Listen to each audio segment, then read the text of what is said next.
রাসূলুল্লাহ সাল্লাল্লাহু আলাইহি ওয়াসাল্লামের জন্মের সময় যতগুলো ঘটনা আল্লাহ তাআলা ঘটিয়েছেন, তার মধ্যে সবচেয়ে বড় ঘটনা ছিল, উল্লেখযোগ্য ঘটনা ছিল আব্রাহার হস্তি বাহিনীর ঘটনা।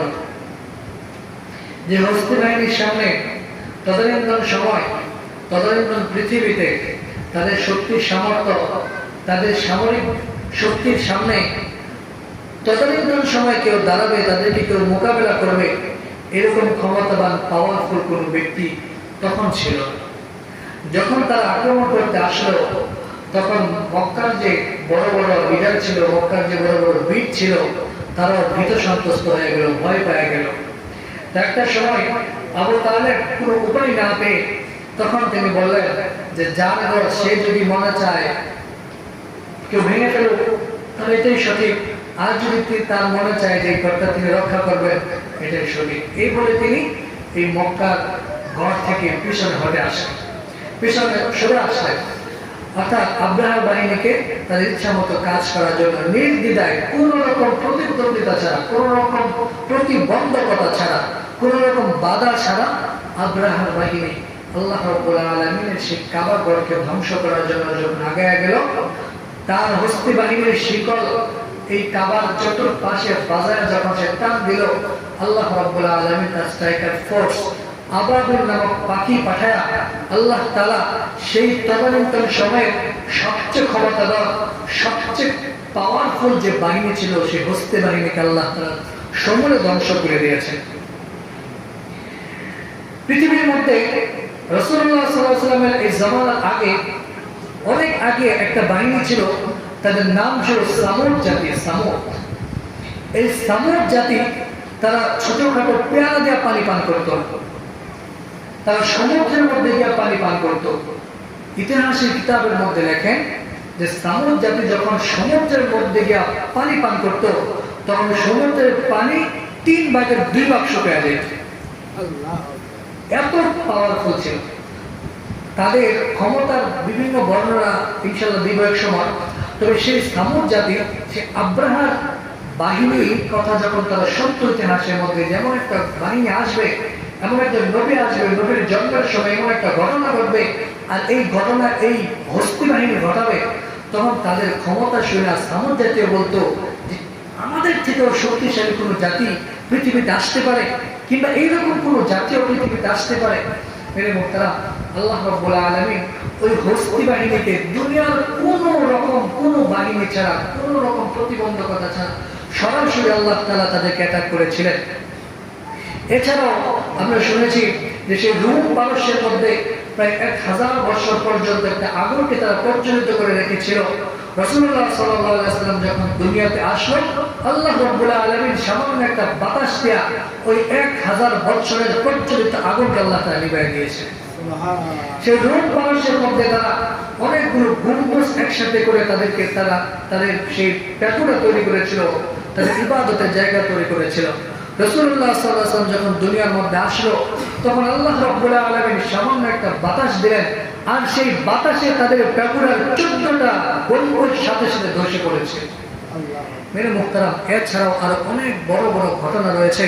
হযরতে আম্মা জান আমিনা রাদিয়াল্লাহু তাআলা আনহা বলেন, আমি যখন ঘরের ভিতরে শুয়ে থাকতাম, তখন আমার যদি মনে হইতো যে আমার গরম লাগতেছে, অটোমেটিক কে যেন আমাকে এসে বাতাস করা শুরু করত। আমার যদি মনে হইতো যে এখন আমার কাছে অন্ধকার লাগতেছে, আমার ঘরে অটোমেটিক আলো হয়ে যেত। মেরে মুহতারাম হাজিরিন, এরকম আরো অনেক ঘটনা রয়েছে। তো যাই হোক, আজকে যে ঘটনা আলোচনা করবো, ফাতহুল বারী 6 নম্বর খণ্ড 726 নম্বর পৃষ্ঠার মধ্যে ঘটনাটা এসেছে। হযরতে উসমান ইবনে আবুল আস রাদিয়াল্লাহু তাআলা আনহু আম্মা জানের নাম ছিল হযরতে ফাতেমা। তিনি বলেন, মুহাম্মদ সাল্লাল্লাহু আলাইহি ওয়াসাল্লামের জন্মের কিছুক্ষণ আগে হযরতে আমেনা যখন প্রসব বেদনা উঠলো, প্রসব ব্যথা উঠলো, তখন তার ঘরে কেউ ছিল না। আমাকে আমেনা আগেই বলে রাখছিল যে আমি যদি সন্ধ্যার পরে তোমার ঘরে না আসি, তাহলে মনে করবা যে আমার সমস্যা হয়েছে, তুমি সাথে সাথে আমার ঘরে চলে আসবে। তো আবুল আসের আম্মা জান হযরতে ফাতেমা রাদিয়াল্লাহু তাআলা আনহা একদিন মাগরিবের নামাজের পরে একটা ইবাদতের আরেকটা প্রশ্ন অনেকেই করে থাকে যে রাসূলুল্লাহ সাল্লাল্লাহু আলাইহি ওয়াসাল্লামের আম্মা জান এবং আব্বা জান ওনারা কি জান্নাতি নাকি জাহান্নামী? কারণ তারা তো রাসূলের ধর্ম অনুসরণ করে না। হযরত রাসূলের আম্মা জান হযরত আমেনা এবং আব্বা জান আব্দুল্লাহ তারা কি জান্নাতি নাকি জাহান্নামী? কারণ হলো তারা তো রাসূলের ধর্মকে অনুসরণ করে নাই, অনুসরণ করার সুযোগই পায় না। এই ইসলাম আসার আগেই তো তারা ইন্তেকাল করেছেন, তাহলে তারা কি জান্নাতে যাবে নাকি জাহান্নামে যাবে? একটা প্রশ্ন অনেকেই করে থাকেন। মেরে মুহতারাম, হযরত আব্দুল্লাহ রাদিয়াল্লাহু তাআলা আনহু তিনি তদানীন্তন সময়ে তদানীন্তন যে ধর্ম ছিল হযরত ঈসা আলাইহিস সালামের ধর্ম, ওই ধর্মের একজন আবেদ ছিল, নাম করে একজন আবেদ ছিল, মানে ইবাদত গুজার বান্দা ছিল। এবং তার পিতা আব্দুল মুত্তালিব অনেক বড় একজন আবেদ ছিল। এমনকি একটা পাহাড় ছিল, ওই পাহাড়কে পাখি পাহাড় বলা হয় আরবের মধ্যে।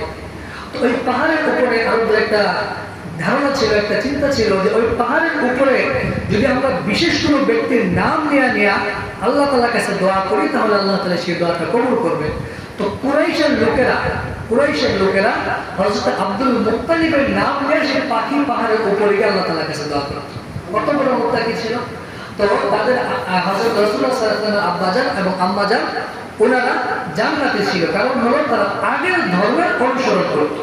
আর যদি না করে থাকে তাহলে আল্লাহ তাআলা তাদের শাস্তি দিবেন ধর্ম না মানার কারণে, আর যদি মেনে থাকে তাহলে আল্লাহ তাআলা ফয়সালা করবেন।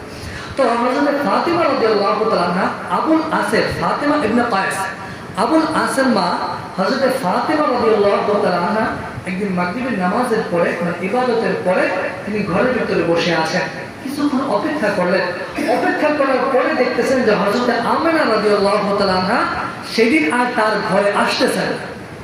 তখন তিনি ওই কথাটা মনে পড়লো, যদি আমি না আসি তাহলে মনে করবো আমার একটা বিপদ হয়েছে, তুমি সাথে সাথে চলে আসবে। হযরত ফাতিমা রাদিয়াল্লাহু তাআলা আনহা সাথে সাথে হযরত রাসূলুল্লাহ সাল্লাল্লাহু আলাইহি ওয়াসাল্লাম আম্মা আমেনা রাদিয়াল্লাহু তাআলা আনহা ঘরে চলে আসলেন। হযরত ফাতিমা রাদিয়াল্লাহু তাআলা আনহা বলেন, সরাসরি উনি বলেন যে আমি ঘরে আসার আগেই আসমান থেকে একটা নূরের আলো যেন হযরত আমেনার ঘরে সরাসরি লাইট করে রেখেছে। আসমান থেকে একটা নূর যেন, একটা আলো যেন সরাসরি হযরত আমেনার ঘরের মধ্যে লাইটিং করে রেখেছিল। আমি যখন ঘরে আসলাম তখন এসে দেখলাম আমেনা রাদিয়াল্লাহু তাআলা আনহা ঘুমাচ্ছেন। আমি এসে দেখলাম হযরত আমেনা রাদিয়াল্লাহু তাআলা আনহা ঘুমাইতেছেন। মেরে মুহতারাম হাজরিন, তখন আমি হযরত আমেনা রাদিয়াল্লাহু তাআলা আনহা পাশে বসে কিছুটা ধ্যানমগ্ন হয়ে ঘুমিয়ে পড়লাম। কিছুক্ষণ পরে হযরত ফাতিমা রাদিয়াল্লাহু তাআলা আনহা বলেন যে খুব সম্ভব মাগরিব থেকে এশা এই সময়টার মধ্যে আমার যখন চোখ খুললো তখন আমি দেখলাম যে ফুটফুটে চাঁদের মতো একটা সত্তা মাটির মধ্যে এরকম করে হামাগুড়ি দিয়ে সেজদার মতো করে পড়ে আছে। হযরত ফাতিমা রাদিয়াল্লাহু তাআলা আনহা বলেন আমি ঘুমিয়ে গিয়েছিলাম। হযরত আমেনা রাদিয়াল্লাহু তাআলা আনহা যেহেতু ঘুমাইতেছে, আমি মনে করলাম যে হয়তো আমার শরীরটা দুর্বল লাগতেছে কিংবা কোনো সমস্যা হয়েছে, তো এখন ডাক দেওয়া উচিত হবে না, যেহেতু বাবু পেটে আছে, বাচ্চা পেটে, এইরকম সময় একটু ঘুমায়। আমি ওনার পাশে বসে একটু হেলান দিয়ে একটু ধ্যানমগ্ন হইলাম, মানে কিছু একটা চিন্তা করতেছিলাম। এমন সময় চোখটা লেগে গেল মাগরিব থেকে এশা পর্যন্ত এই সময়টার মধ্যে মনে আমি ঘুমিয়েছিলাম। যখন আমার চোখ খুললো তখন আমি দেখলাম একটা অতি সুন্দর ফুটফুটে একটা চাঁদের মতো একটা বাচ্চা এরকম করে সেজদার মতো পড়ে মাটির মধ্যে শুয়ে আছে। তখন আমি ওই বাচ্চাটার কোনো কান্নার আওয়াজ শুনতে পাইলাম না, তবে আমি একটা শব্দ পাইলাম। আমি একটা শব্দ পাইলাম একটু আগে গিয়া তার কাছে গিয়ে আমি যখন কান লাগাইলাম তখন আমি একটা শব্দ শুনতেছিলাম যার বাংলা অর্থটা হলো যে মাফ করেন, মাফ করেন। হাদিসের মধ্যে আসে আল্লাহ রাব্বুল আলামিনের প্রিয় হাবিব তখন আল্লাহ রাব্বুল আলামিনের কাছে বলতেছিলেন আফওয়ান উম্মতি ইয়া হাবলি, আফওয়ান উম্মতি ইয়া হাবলি, হে আল্লাহ আমার উম্মতকে আপনি মাফ করে দেন। হযরত ফাতিমা যে শব্দটা শুনতে পাইতেছিলেন এই শব্দটা ছিল আফওয়ান উম্মতি ইয়া হাবলি, হে আল্লাহ, হে আমার মালিক, হে আমার প্রতিপালক, আমার উম্মতকে আপনি মাফ করে দেন। মেরে মুহতারাম হাজিরিন, তখন হযরত ফাতিমা রাদিয়াল্লাহু তাআলা আনহা বলেন যে আমি কাছে গেলাম বাচ্চাটাকে একটু মুছে মুছে একটু ঠিকঠাক করার জন্য। বাচ্চা হওয়ার পরে বাচ্চার শরীরে পানি রক্ত এরকম লেগে থাকে না, তো আমি আগে গেলাম যে তার শরীর একটু মুছে ঠিকঠাক করে দেওয়া যায়। আমি গিয়ে দেখলাম তার শরীর থেকে এত সুন্দর করে তার শরীরটা মোছানো এবং তার শরীর থেকে সুবাসের গন্ধ আসছে, আতরের ঘ্রাণ আসতেছে।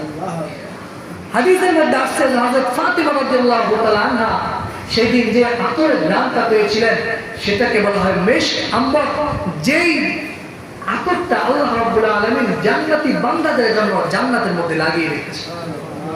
হযরত নবী সাল্লাল্লাহু আলাইহি ওয়াসাল্লামের শরীর থেকে ঘ্রাণ আসতেছে।